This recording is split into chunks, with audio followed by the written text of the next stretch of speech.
It's fall, and that means it's time for pumpkins. And I really like some pumpkin flavors in some things, especially the pumpkin pie spices and a little bit of pumpkin in there.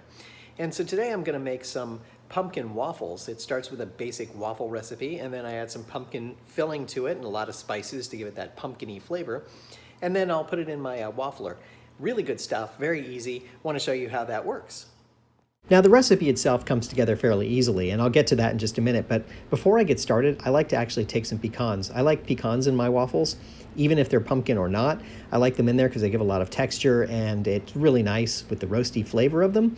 It really comes out really well and gives it a lot of something to work with. Plus you get a little extra protein, never a bad thing. So I'll go ahead and put those in the oven for about 10 or 15 minutes. I just break them up with my fingers and then let them cook. And in the meantime, I'll go ahead and start getting my recipe together. And there's a few ingredients that go into this, but it's actually fairly simple. It's just flour, milk, and eggs are the primary parts of it. And then from there, I'll add a few other things to kind of get it going. So I'll start off with my flour. And as I get my flour going, that'll get the base going. Then I'll add my baking powder. Baking powder just gives it that rise, that it gets a little bit of thickness to it. A little salt, that just helps with the flavor overall.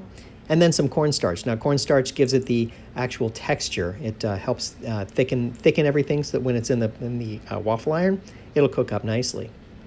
So from there, I'll go ahead and I'll check my pecans. Looks like they're ready. It's been about 10 minutes, so I'll take them out and just let them cool for a while. And returning to my batter, now I'm gonna put the spices in. I like a little nutmeg. Nutmeg is a great choice in here. And then I'll add some ginger. I think for pumpkin pancakes, you can't beat ginger in there. So we'll go ahead and add some ginger. And then I'll get some cinnamon. And I think cinnamon is a really nice thing to have in here. It gives it that pumpkin pie spice.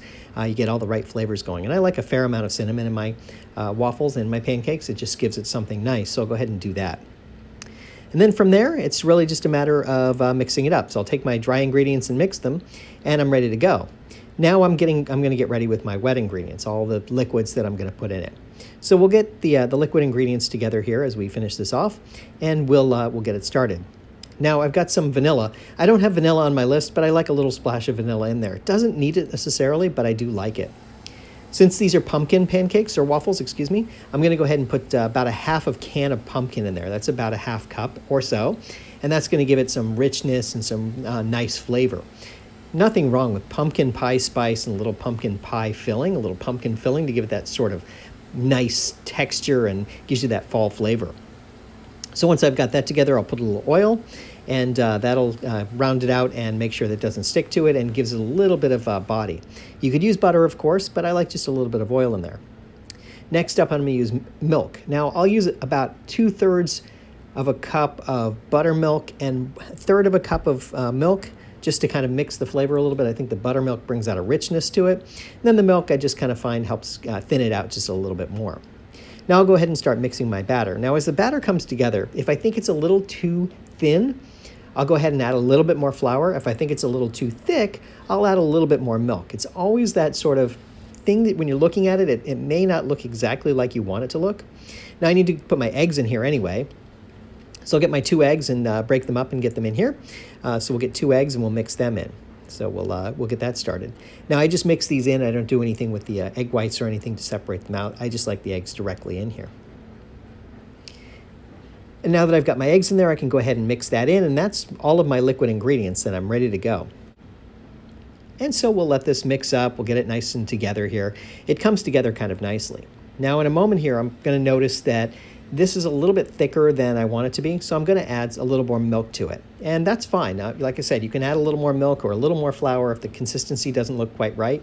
You want to be able to scoop this out and put it into your waffle iron. So it needs just a little bit of thinness. It's just a little too thick, and it's an eyeball kind of thing. I'm very close on the ingredients, but I just noticed it needs a little more. So I'm going to add a little splash of milk and get it going.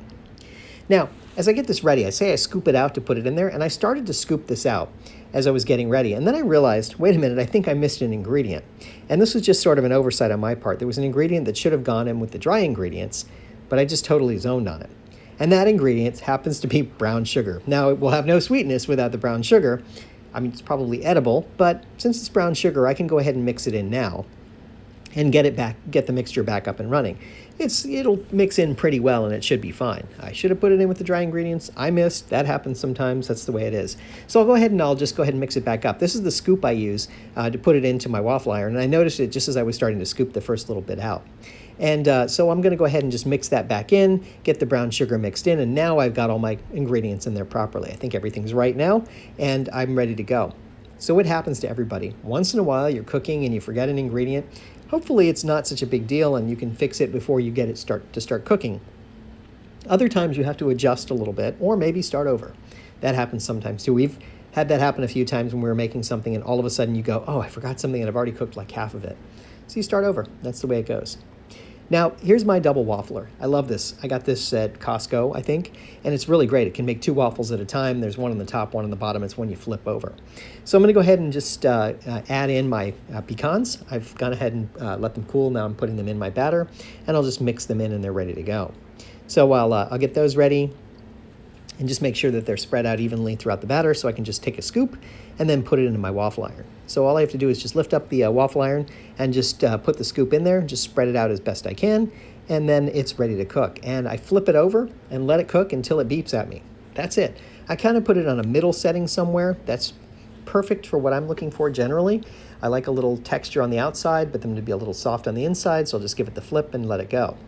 Now in a little while, it'll beep at me, and then I can take out my actual waffles. This is what they look like when they're done.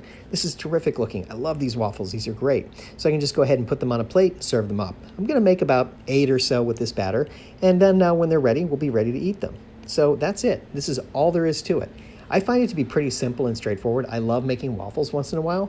They're really, really good. And here's what you get. Serve it with a little maple syrup and enjoy.